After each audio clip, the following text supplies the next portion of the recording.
Hey guys, it's John, your Tennessee flying farmer. Back in here in the shop, I'm gonna give you guys a quick update of where I am. And well, just to be brutally honest, I haven't got hardly anything done on this plane this month. I had a project going on in the house, and I've had a little bit of health stuff going on.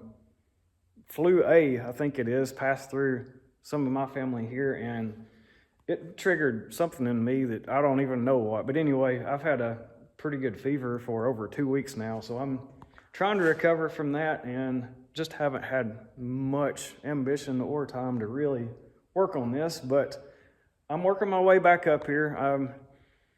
I guess frustration's on multiple levels. Of course, I haven't really felt like it. The last time I think I showed you guys, I've got the engine mount and everything back off of it so I can mock some stuff up with this front nose strut.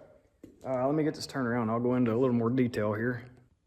So I've still got the first prototype strut. And of course, there's a lot of pieces missing there. The lower bearing block's not in it, and the top, what I call a hat piece that goes over the shock there, it's not installed either. They actually have that there for part of the second prototype, so I don't even have it with me at the moment. Anyway, guys, I really think this right here is going to be second to none as far as something that's going to work extremely well for this airplane on front suspension. Basically, it's a shock tube on the top. That's the shock housing. You've got the shaft on the lower part. You got the steering rod ends mounted to it. Of course, you'll have the bearing block will be underneath it. This will slide up and down through. The top is actually going to be solid mounted. Right point here. It'll be solid mounted probably to that hat piece, but we're still working on how that's actually going to work for the second prototype. So it's in process, but well, guys, just to be blunt, I'm a little fish in a big ocean, and they're a pretty good sized company, and they stay busy with off-roading stuff and all kinds of other airplane gear. So this isn't really that big of a priority, and I can understand that. Of course, I sure would like to have it on its gear, but there's only so much I can do on my end. So still waiting on that, and we'll see if we can't push that a little more here maybe this coming week, and see if we can get some parts coming hopefully before air shows get started back up, so I can get some videos to release and maybe get a couple of actual prototypes installed on airplanes that you guys can see operate. The other thing, it's still a kind of a hold up, and part of this is really on my end at this point, because I'm gonna have to have some custom parts machined for this thing. But this Behringer wheel and axle setup, I'm gonna get this turned around so you can see better. I absolutely love it, and this is kind of like the whole front nose gear. I think this is gonna be really second to none. Let me see if I can get this thing wedged up here where I can hold it. Basically what I'm gonna have to do, of course, I think I mentioned before where this bolts onto the main gear. The bolt pattern is actually different than what comes with the Matco system from the factory. So I've got a new gear at the Zenith factory that is not drilled, which I'll have to swap here hopefully pretty soon. And I will drill it for this other pattern that matches the axle that came from Behringer. Anyway, I don't know that this setup is on a flying plane yet, or at least not on a flying Zenith. So I'm running into a few complications here, and of course I'm gonna have to have a spacer made to get the distance out from the gear, and I've got to get just a little bit further along so I can see exactly how thick of a spacer I have to have made. And that'll basically have to be done at a machine shop here, custom, probably local. The other thing I've run into with this setup, the axle they sent, the spacing is off, and I'm not going to say that it was engineered or machined wrong, but well, we'll just leave it at that. Anyway, it's going to take a little bit of correction on my end to make it work, because what I've run into here is that there's a little bit of gap between that cap and the bearing, and it winds up being several millimeters there. So basically what it's doing is that cap's tightened down about as far as it'll go right there. There's a fair amount of play back and forth on the axle, and I don't like that. It needs to not have any kind of extra play there. So anyway, this is the actual axle they've sent me that I'm going to try to make work. The solution to take up for the extra little bit of slop that I found is this spacer that they've made, and there's actual Behringer part number. It's part of the kit even. But the spacer goes on the axle and pushes it all outward just a little bit, and it's supposed to take up the slack. But what I ran into, there's still, that one actually has that spacer on it, and it still has a little bit of slack there. So I believe I'm going to have this little spacer here custom made just a little bit thicker, a little more depth to get it to work. So anyway, all in all, I think both of those are going to be just really good setup. That the 29-inch tires on the 10-inch Behringer wheels, and the nose strut, the new nose gear. Once we get it actually ironed out and ready to go, it's going to be hard to beat. Best I can tell, it's going to offer, you know, the full suspension setup. Man, I can't point with this camera at all. It's going to offer the full suspension setup with rebound and damping and all that kind of stuff, and still be lighter than the factory setup. So I am very much excited about that, but time will tell. So anyway, hopefully here in the next couple of weeks, I've got about 2 more weeks of stuff going on the farm with a lot of feeding, and then March the 8th and 9th, I believe it is, that weekend, we will have our biggest cattle working weekend. I'll try to give you guys a little footage from that maybe in the next video, but it's one of those weekends where we have, you know, 14, 18, maybe even 20,000 steps in a day there for a couple of days. It's brutal, but it can be kind of fun, a lot of energy spent. By the time you get through that weekend, it is your worst lap out, I can promise that. Anyway, the other thing I was going to talk about tonight, and this is going to hurt some feelings, guys. My power bill for this month, and actually for last month too, was less than $70. And what makes that unique is that the local folks I'm hearing, most of the guys around, couples, whatever, the people own their houses and they're paying their electric bill, I'm hearing anything from $300 to $500, $600 electric bills. Yeah, this is going to hurt some feelings because my last one was less than 70. And part of that, and of course I'm heating the shop a little bit. I'm not keeping it really warm in here, but I'm heating it a little bit. And I'm also heating the house, so I'm heating a fair amount of area. One of the big things is insulation. This thing is, I did all the insulation myself, and this is the spray foam, and I did the house the same way. But anyway, the heat setup I have is a radiant heat system, and I'll get into that here in just a minute and show you guys kind of the heart of it.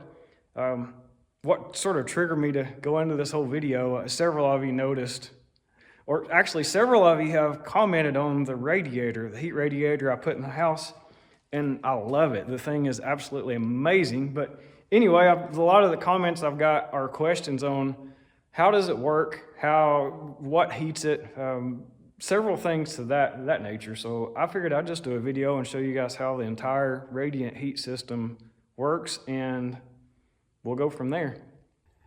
Okay, let's head out here where the heart of this heat system is. Basically, it's a radiant heat system. I put radiant heat both in the house and inside the shop when I build it. Let me get this camera turned around. I'll kind of give you an idea of what's going on here. This is what I call my fire shed. This is basically the heart of the whole system. You can see it's a fair amount of work in firewood, but I kind of enjoy it. Okay, so this is an outside boiler. Basically, there is a firebox inside this door. That door down there is for ashes. This thing has a water jacket all the way around the firebox, so it holds, I don't know, 200 or 300 gallons of water. Let me go ahead and go around back and I'll just show you sort of how it works. Of course, it's all closed in with a stainless cover. Let's cover up real quick.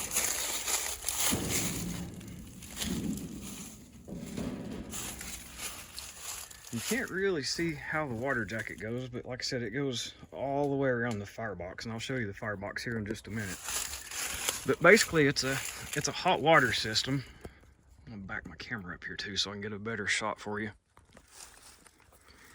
So the radiant heat water all goes down into the ground through these pipes, and these pipes go down into, they're essentially insulated water pipes. They're 1-inch PEX pipes, and what you have here is a hot side that goes down, and then a cold side that comes from the shop and the house and pumps back into the system.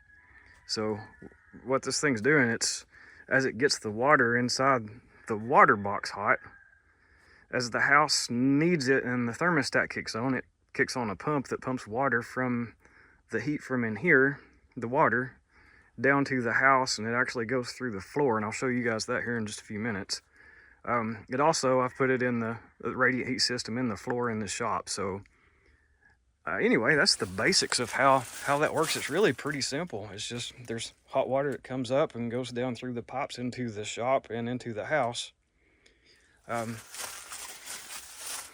It's of course probably 100 feet down to the house, and give or take a little, that same amount to the shop. So it goes through insulated tubes so it doesn't lose a whole lot of heat going through the ground, and it's of course buried couple of feet deep. All right, let me put this cover back on it.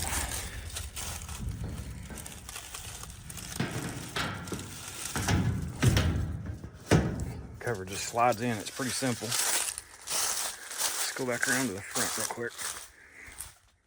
That's my little bucket there for my ashes. There's a sign there that says, warning, open bottom door before opening top door. Guys, if you ever decide to put one of these things in, definitely do that. Basically, if you catch it, hopefully you saw that just a little bit. Basically, if you catch it just exactly right, and it just got through going through a cycle, so it heated the water. If you catch it just right, it gets saturated with smoke, and that smoke is really pretty explosive if it gets oxygen in it just all at once. So it basically threw out a big fireball inside the firebox right then. Let's hope it doesn't do it again. Like I said, it's kind of extra smoky now because I filled it up just a little bit ago and it went through a heat cycle, so there's a lot of smoke in there. Go ahead and close it up. But anyway, that's the firebox. You can see how it's kind of circled at the top. Firewood in it. Hear it crackling pretty good. So yeah, so there's firebox, there's a rounded top to it, and on top of that rounded top, there's a big water jacket.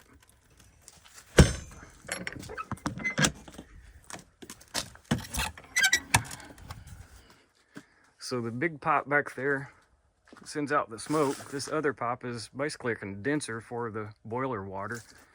If it gets hot enough, it boils up into that pipe. There's no insulation on it, so it cools back off, condensates, and then falls back down into the water tank. All right, so that's the basics of it. Like I said, it pumps water down through the ground, so I've got 2 pipes going to the shop and 2 pipes going to the house. Basically, they just run straight down through into the basement wall at the house.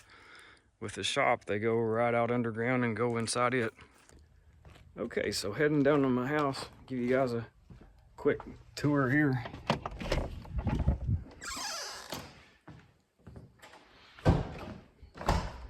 So, welcome to my abode, I guess you would say.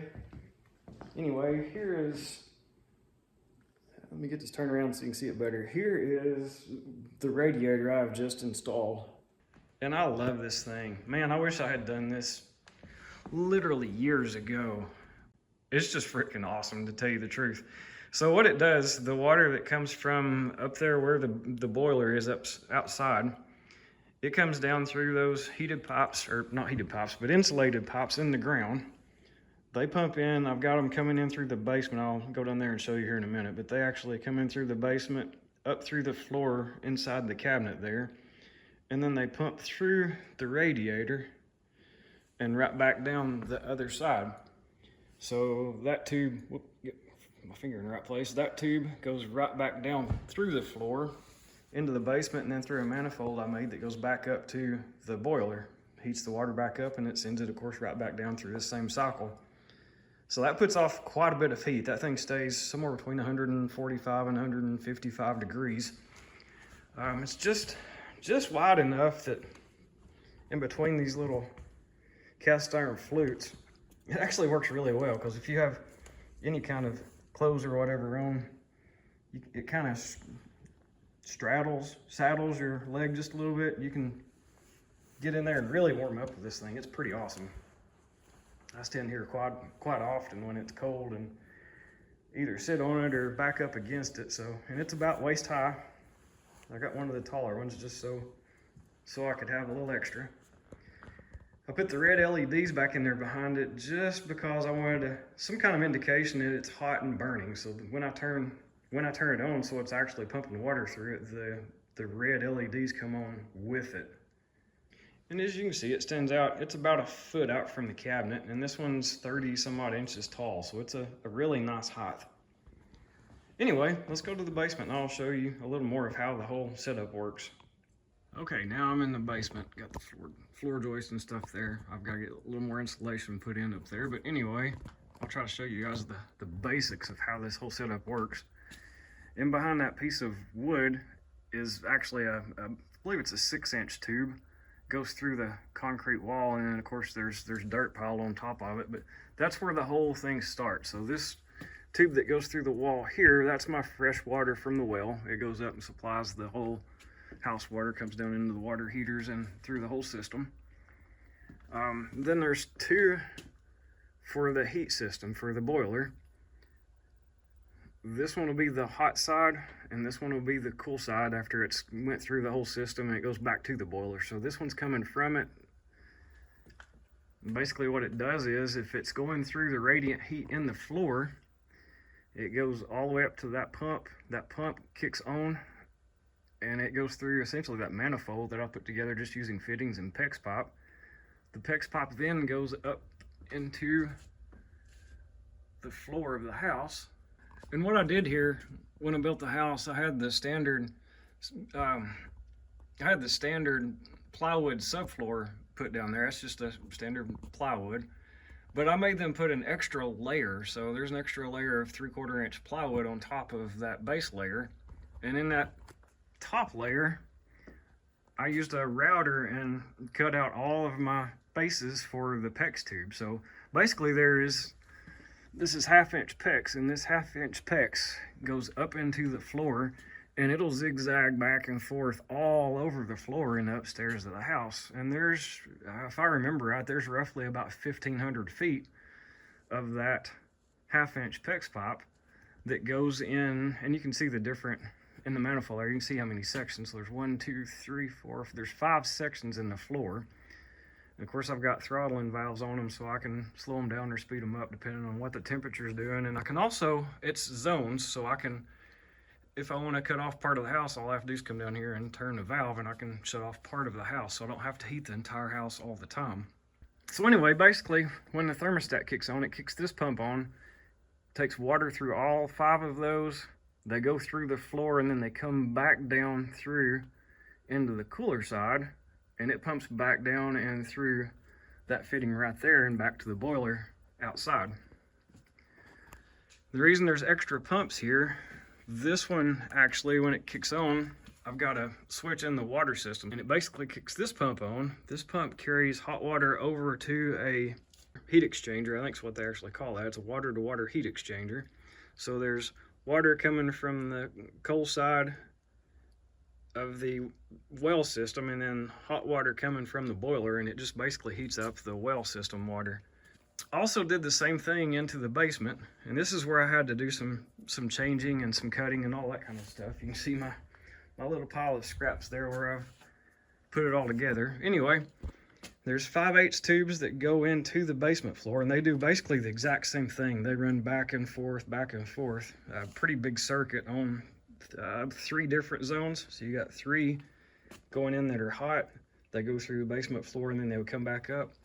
This is on its own thermostat, and since I rarely heat the basement, I've kind of converted that.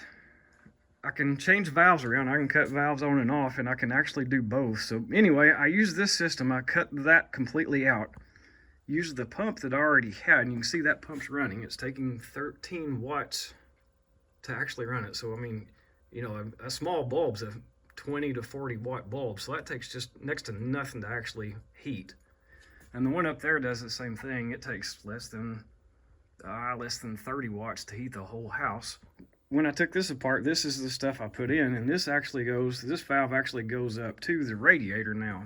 So I can turn the radiator on and off with my phone through another switch, or I can have it working through a thermostat, and I can flip some valves around and make it pump down through the floor. So anyway, that is my setup. Again, it's homemade. I've sort of engineered all of that. It's all, you know, you can buy very expensive manifolds that do all of this stuff for you, and there's all kinds of valves and pressure sensors and switches and all that kind of stuff. But guys, if you lay it out and really think about what you're doing, you can make it work simple and easy. And I mean, this has been working for years and years, and it works just extremely well.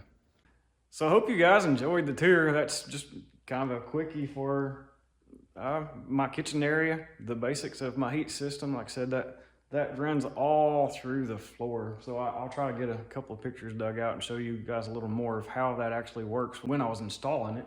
A lot of work to get it routed into the floor, but very, very cool setup. Radiator, get my finger in the right place again, radiator. Anyway, I'm just getting in from the farm for the night, so I'm gonna fire up the grill and have some of this Humbered beef. We'll call that a wrap. Hope you guys enjoyed it. See you next time. Thanks.